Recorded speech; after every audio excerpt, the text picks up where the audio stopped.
NetNiger, kutoka tovuti ya kupakua filamu mpaka kesi mahakamani. Fikiria tovuti ambayo kwa miaka mingi imekuwa ni sehemu ambayo watu hudownload au hupakua filamu na series, muziki na videos mbalimbali bure. Tovuti ambayo iliwapa watu burudani bila kulipia thumni au shilingi yoyote. Lakini sasa mwanzilishi wake amekamatwa na kufikishwa mahakamani. Je, huu ndio mwisho wa zama za kupakua filamu bure nchini Nigeria na Afrika kiujumla? Leo tunaingia kwa undani kwenye sakata la NetNiger na kukamatwa kwa mwanzilishi wake Bwana Emmanuel Analike. Stay mpaka mwisho uweze kujua kilichotokea, kwa nini serikali imeamua kuchukua hatua hiyo kwa muda huu, na hili lina maana gani kwa tasnia ya filamu Afrika. Hadithi ya NetNiger inaanza mwaka 2009. Wakati huo haikuwa hata inaitwa NetNiger. Ilianza kama blog ndogo iliyoitwa Proudly Boys. Iliendeshwa na kundi la vijana wa Nigeria waliokuwa na ujuzi wa teknolojia, akiwemo Emmanuel Analike. Baadaye mwaka 2011 blog hiyo ilibadilishwa jina na kuitwa netniger.com. Taratibu ilianza kukua. Mwanzoni walikuwa wanaposti muziki na habari za burudani, lakini kadiri muda ulivyozidi kupita, wakazidi kuongeza baadhi ya content na wakazifikia filamu, jambo ambalo liliwavutia watu wengi. Hivyo basi wakaanza kuupload filamu na series mbalimbali, watu wakawa wanapakua bure. Na NetNiger ilijulikana kwa kitu kimoja muhimu sana. Walikuwa wanapunguza size za filamu ili iwe rahisi kupakua hata kama internet yako ipo slow na MB zinakuwa ni chache. Hii ilifanya watu wengi wa Nigeria, hata Afrika nzima, kuitegemea website hii. Kwa muda mfupi zaidi, NetNiger ilikuwa moja ya tovuti maarufu zaidi kwa ajili ya Nollywood,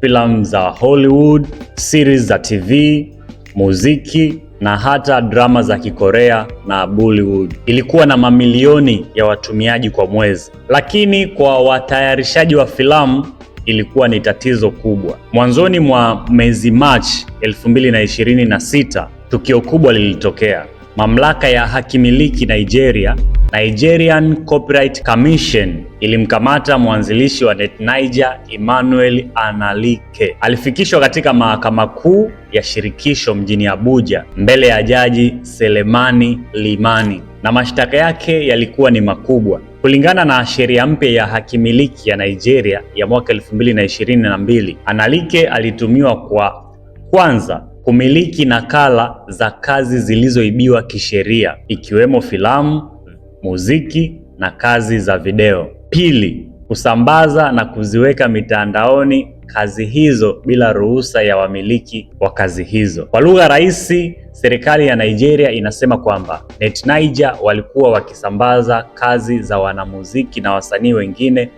bila ridhaa yao. Analike alikana mashtaka yote mahakamani. Mawakili wake waliomba apewe dhamana ili awe nje wakati kesi hiyo inaendelea, lakini jaji aliamua jambo tofauti kidogo. Aliagiza Analike apelekwe Kuje Correctional Center, gereza maarufu zaidi pale jijini Abuja, akisubiri kusikilizwa kwa ombi lake la dhamana. Kesi ya dhamana ilipangwa kusikilizwa Machi 9, 2026. Watu wengi bado wanasubiri kujua hatima yake, na kama wewe ni mdau wa NetNiger na unaitumia muda mrefu, nafikiri pia hili jambo linakuhusu kwa namna moja ama nyingine. Habari hizi ziliposambaa, mitandao ya kijamii ililipuka. Kwa upande mwingine, kuna watu wanamuona Analike kama shujaa wa kidijitali. Wanasema NetNiger iliwasaidia kupata filamu na movie mbalimbali kwa gharama nafuu zaidi kuliko Netflix na mitandao mingine mikubwa ya kuangalia filamu na movies. Baadhi waliandika mitandaoni, NetNiger ilinisaidia sana kipindi cha chuo, tulipata filamu nyingi bure kwa ajili yao. Lakini kwa upande mwingine, wasanii wa filamu walifurahi sana kukamatwa kwa Analike Emmanuel, wakidai kwamba kwao tovuti kama NetNiger zimekuwa zikisababisha hasara kubwa sana. Baadhi ya waigizaji wakubwa wa Nollywood wamesema kwa miaka mingi walikuwa wakipoteza fedha nyingi kutokana na privacy ya kazi zao. Hivyo basi kukamatwa kwa mwanzilishi wa NetNiger wanaona ni haki. Hivyo basi Nigeria mjadala umeibuka na umekuwa mkubwa sana. Je, NET-Niger ilikuwa inasaidia watu au ilikuwa inaumiza tasnia ya burudani? Ukiangalia kwa undani, swala la privacy sio la Nigeria peke yake, ni tatizo la dunia nzima. Ripoti kadhaa zinaonyesha kwamba tasnia ya filamu Afrika inapoteza mamilioni ya dola za Kimarekani kutokana na upakuaji haramu wa filamu hizo katika mitandao mbalimbali. Serikali ya Nigeria ilipitisha sheria mpya ya hakimiliki mwaka 2022 ili kupambana na tatizo hilo. Sheria hiyo inawapa mamlaka uwezo mkubwa zaidi wa kufuatilia tovuti zitakazokiuka kanuni na sheria. Lakini swali kubwa linabaki, katika nchi ambazo watu wengi hawawezi kumudu huduma za streaming, je, privacy ni uhalifu tu au ni njia ya watu kupata burudani? Baadhi ya wataalamu wanasema kwamba hatua hii inaweza kusababisha kufungwa kwa NET-Niger, kuibuka kwa tovuti mpya mbadala, au kuongezeka kwa matumizi ya VPN na Telegram kwa ajili ya kupakua filamu nyingine. Hivyo basi, vita dhidi ya privacy ndio kwanza vinaanza, havimalizwi leo. Kwa kifupi, safari ya NET-Niger ni safari ya ajabu, kutoka kuwa blog ndogo mwaka 2009 hadi kuwa tovuti maarufu zaidi ya kupakua filamu Afrika miaka hii ya sasa hivi 2026. Je, tovuti hii inapaswa kufungwa kabisa au inawasaidia watu wengi akiwemo wewe?